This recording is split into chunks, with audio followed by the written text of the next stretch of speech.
नमस्कार, मैं हूं दिनेश गौतम। यूक्रेन और रूस के बीच जंग का आज 58वां दिन हो गया। इन 58 दिनों में रूसी जंगी जखीरों ने यूक्रेन के शहर शहर को शमशान बना डाला। यूक्रेन हर मोर्चे पर रूस से डटकर मुकाबला कर रहा है। रूस यूक्रेन पर बहुत भारी पड़ रहा है, लेकिन अब जंगी मैदान में ऐसे अस्त्र की एंट्री होने वाली है जिसमें युद्ध की बाजी पलटने का दमखम है। और ये मेरे सामने आप जिन उड़ते हुए ड्रोन्स को देख रहे हैं, ये कोई आम ड्रोन्स नहीं है, बल्कि वो फिदाइन फाइटर्स हैं जिनकी उड़ान दुश्मन के लिए तबाही का पैगाम है। बहुत जल्द ही ये ड्रोन यूक्रेन के आसमान से रूस के इरादों को नेस्तनाबूद करने के लिए उड़ान भरने वाले दिखाई देंगे। और इन ड्रोन्स की एंट्री के बाद यूक्रेन और रूस की जंग में किस तरह से आने वाला है एक नया ट्विस्ट, नया टर्न आपको बताएंगे। लेकिन पहले देखिए इस वक्त की ये अहम खबर। यूक्रेन जंग में 58वें दिन रूस को भारी बढ़त। रूस का दावा मारियोपोल फतह किया। रूस के खिलाफ अमेरिका की बहुत बड़ी तैयारी। यूक्रेन को और ज्यादा हथियार देगा अमेरिका। यूक्रेन को और ज्यादा हथियार देगा अमेरिका। आपको याद होगा कल ही जो बाइडेन ने अमेरिका के लोगों को एड्रेस करते हुए यह कहा था कि हम यूक्रेन को लगातार मदद करते रहेंगे। यह भी देखिए कि जब रूस ने मारियोपोल पर कब्जे की बात कही, कहा कि हमने सक्सेसफुली लिबरेट करा दिया है मारियोपोल को, तो यूक्रेन की तरफ से डिनायल नहीं आया, खंडन नहीं आया, बल्कि अमेरिका सामने आया और उसने कहा कि यह दावा गलत है। और आप देखें, इसीलिए कहा जा रहा है कि एक तरीके से ये प्रॉक्सी वॉर है between USA, NATO and Russia, और इसमें यूक्रेन पिसता चला जा रहा है। हमारे एक्सपर्ट्स की निगाहों से इसको समझने की कोशिश करेंगे, वो इस सब को कैसे देखते हैं। लेकिन असल में जिन चीजों के इर्द गिर्द, जिन बातों के इर्द गिर्द अगले आधे घंटे में आप चर्चा और विश्लेषण देखने वाले हैं, वो हम आपको बता दें। वॉर जोन में पीजी क्या है, ये पीजी आके आपको बताएंगे। पुतिन का टारगेट क्या है? पुतिन का टारगेट क्या डोनबास के इलाके को काटकर बफर जोन बनाने का है? अगर ऐसा है तो वो आगे उधर ओडेसा तक क्यों बढ़ना चाहते हैं? क्या वो ब्लैक सी को भी हासिल करना चाहते हैं? यूक्रेन को लैंडलॉक करना चाहते हैं? क्या अगर ऐसा करेंगे वो, तो ईस्टर्न यूक्रेन में जो अभी कब्जे की बात वो सोच रहे हैं, क्या वेस्ट की तरफ जाते हुए डाइल्यूट होगी? क्या वो जगह जहां वो एक बार कब्जा कर लेंगे वहां फिर से किसी तरीके के रेजिस्टेंस मिलने के चांसेस बनते हैं क्या? डोनबास में यह बात ठीक है कि वहां 80% आबादी ऐसी है जो रशियन लैंग्वेज में बात करती है, और उसमें भी ऐसे लोग हैं बहुतायत में, बल्कि 20% के आसपास, जिनके पास रशियन पासपोर्ट है। क्या वो लोग वहां पर कम से कम डोनबास को वाकई बफर जोन बना देंगे? और साथ में मारियोपोल क्या बूचा से भी ज्यादा बड़ा नरसंहार का गवाह बनने वाला है? क्या वहां जिन 200 कब्रों का दावा किया जा रहा है वो सच है क्या? आज इस पर चर्चा होगी। क्या वाकई रूस ने वॉर क्राइम किया है क्या? आज इस पर चर्चा होगी। हमारे साथ जुड़ेंगे खास मेहमान, उनसे परिचय कराऊं उससे पहले जरा ये देखिए मारियोपोल के जंगी ग्राउंड से आज का चौंकाने वाला वीडियो।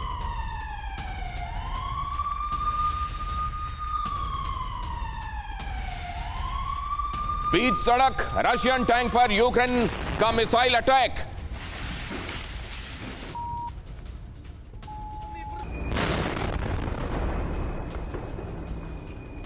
यूक्रेन की फौज ने मिसाइल मारकर रशियन टैंक तबाह किया। मारियोपोल में यूक्रेनी फौज हार मानने को तैयार नहीं। मारियोपोल जिसको लेकर दावा किया जा रहा था कि हमने इसको सक्सेसफुली लिबरेट करा दिया, अज़ोवस्टल के अलावा आप कहीं यूक्रेनी लड़ाके हैं नहीं, वहां पर भी बंद है, बाहर नहीं निकल सकते।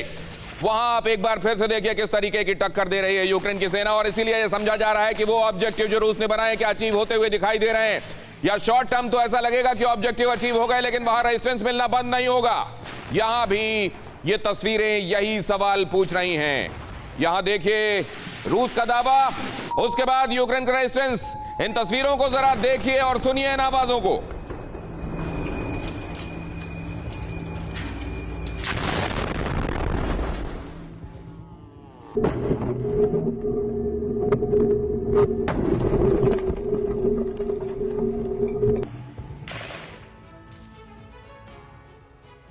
और आज जिन मेहमानों के साथ ये चर्चा होने वाली है वो ऐसे लोग हैं जो आपको बताएंगे, जो इस समय आपकी आंखें देख नहीं पा रही, जो आपका मस्तिष्क विश्लेषण नहीं कर पा रहा, आपको दिखाएंगे कि आने वाले चंद दिनों में, चंद हफ्तों में क्या होने वाला है। हमारे साथ मेजर जनरल ब्रजेश कुमार जुड़ रहे हैं, लॉ स्टूडियो में आपको दिखाई दे रहे हैं।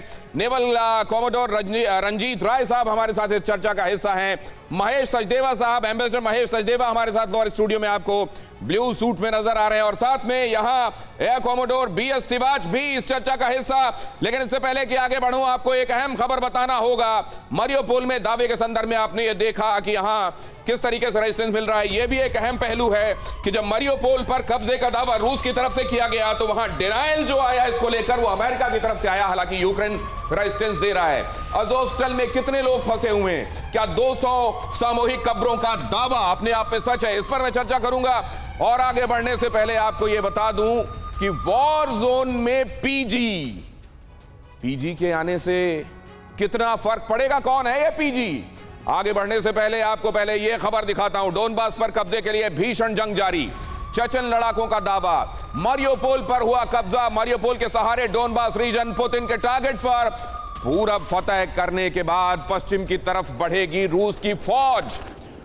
पूर्व फतह करने के बाद, ईस्टर्न यूक्रेन फतह करने के बाद पश्चिम की तरफ बढ़ेगी। पश्चिम की तरफ बढ़ने के बाद खास तौर से पोलैंड और उसके साथ बाल्टिक कंट्रीज को एक मैसेज देने की कोशिश होगी। लेकिन ये तो हमने पहले भी देखा कि ये हुआ था।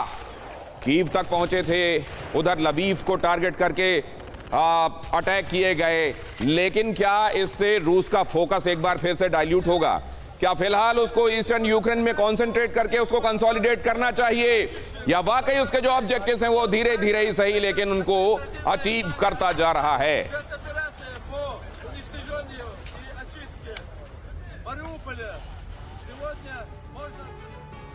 वॉर जोन में पीजी क्या है, इस पीजी की तरफ आपको ले जाऊं उससे पहले आपको दिखाता हूं पुतिन का टारगेट क्या है।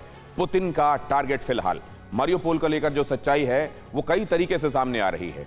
एक दूसरे का खंडन हो रहा है, इसमें बहुत सारा कुछ ऐसा भी है जो साइकोलॉजिकल वॉरफेयर का हिस्सा है। लेकिन जो कहा जा रहा है वो ये, और खुद क्रेमलिन ने भी ये बात स्वीकारी है कि हम चाहते हैं कि डोनबास पूरे तौर पर हमारे पास आए। न सिर्फ यहां रशियन स्पीकिंग लोग बहुतायत में हैं, क्रिमिया 2014 में एनेक्स करने के बाद चाहा जा रहा था कि डोनबास को ले लिया जाए, लेकिन तब इसको मुलतवी कर दिया गया था। आप ये भी जानते हैं कि यहाँ बहुत बड़े मेटलर्जिकल संयंत्र हैं, बड़े हैवी इक्विपमेंट बनाने वाली फैक्ट्रीज हैं, और यहाँ कोयले की खदानें भी हैं, और इस हिसाब से नेचुरल रिसोर्स से भरपूर है।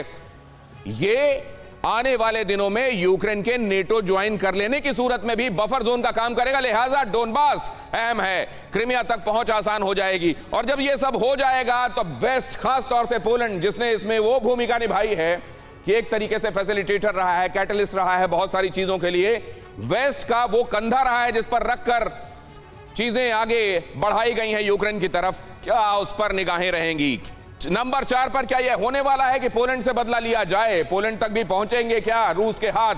क्या ईस्ट वेस्ट के बाद नॉर्थ यूक्रेन पर भी आगे बढ़ने का, बेलारूस की तरफ से आगे बढ़कर उसको भी कब्जाने का, उसके कुछ इरादों को कब्जा कर बफर बनाने का इरादा है क्या? क्या होगा, इसको लेकर क्या सोचा जा रहा है? अभी तक क्रेमलिन ने यह स्पष्ट नहीं किया, लेकिन मेरे साथ यहां जो दो मेहमान मौजूद हैं वो आपको आज बता देंगे क्या होने वाला है। Mahesh Sachdev sir, Brajesh sir, please अगर आप यहां आ जाएं, क्योंकि इस इंफॉर्मेशन के साथ मैं आपके साथ डिस्कस करते हुए अपने दर्शकों को ये जानकारी देना चाहता हूं। सर आप यहां, और ब्रजेश सर आप इधर आ जाएं।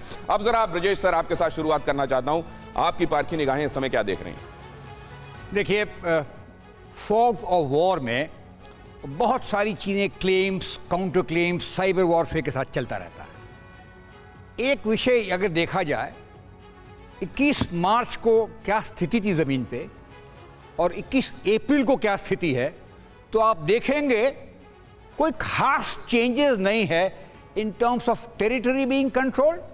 हाँ, मारियोपोल में कुछ बढ़त इनको सोवियत यूनियन को ज़रूर मिली है जी, उसके अलावा कोई खास चेंजेस नहीं है। जहाँ तक मैं समझता हूँ ये फेज जो कंसोलिडेशन का है वो चल रहा है, और मारियोपोल बहुत इंपॉर्टेंट रहा है कॉरिडोर बनाने के संदर्भ में, इसीलिए शायद जो क्लेम्स और काउंटर क्लेम चल रहे हैं। लेकिन महत्वपूर्ण बात यह है जी, रशिया ने अभी तक यूक्रेनियन की विल टू फाइट नहीं तोड़ पाई। अभी तक यूक्रेन के विल टू फाइट नहीं तोड़ पाए। क्या यहीं पर वो एटॉमिक इंटरफेरेंस सामने आ सकता है जिसका डर है पूरी दुनिया को? वो मैं आपको बताऊं उससे पहले आप सामने जो देख रहे हैं उस पर इलैबोरेशन होगा। ये जो कुछ आता है और गायब हो जाता है, ये क्या है? क्या है पीजी? हम आपको बताएंगे। लेकिन महेश सचदेव सर से मैं ये जानना चाहता हूं, सर ये जो फॉग ऑफ वॉर होता है, इसमें से आप लोग असलियत कैसे क्या निकालते हैं, कैसे समझते हैं कि ये असल में असली क्लेम है और ये झूठा? देखिए, इसको फॉग ऑफ वॉर जैसे डिफाइन किया जाता है, ये है कि इसमें प्रपंच होता है, हर तरह के प्रोपेगेंडा किए जाते हैं, साइकोलॉजिकल वॉरफेयर किया जाता है, और इसका उद्देश्य ही ये है कि शत्रु को भ्रमित करना है। अब उसमें अगर आपको सच्चाई तक पहुंचना है तो आपको जो निर्णायक व्यक्ति है उसकी मनोस्थिति को समझना होगा। पुतिन जो हैं वो केजीबी के बड़े अधिकारी रहे हैं, पूरा कैरियर उनका इंटेलिजेंस में रहा है, और उनके जो बयान हैं वो स्पष्ट हैं कि उनको नाटो की सुपीरियरिटी मंजूर नहीं है, रूस का विघटन, सोवियत संघ का विघटन मंजूर नहीं है, वो अपना प्रभुत्व अपने एक जियोपॉलिटिकल जोन में रखना चाहते हैं, और उनके पनपने में जो आधारभूत भूमिका हुई है वो चेचेनिया में उनकी लड़ाई से हुई है। वो वहाँ राष्ट्रपति बनने से पहले, मॉस्को आने से पहले चेचेनिया में ये बात जो आपने कही सर, नेटो को संदेश देना, ये संदेश क्या चला नहीं गया ऑलरेडी?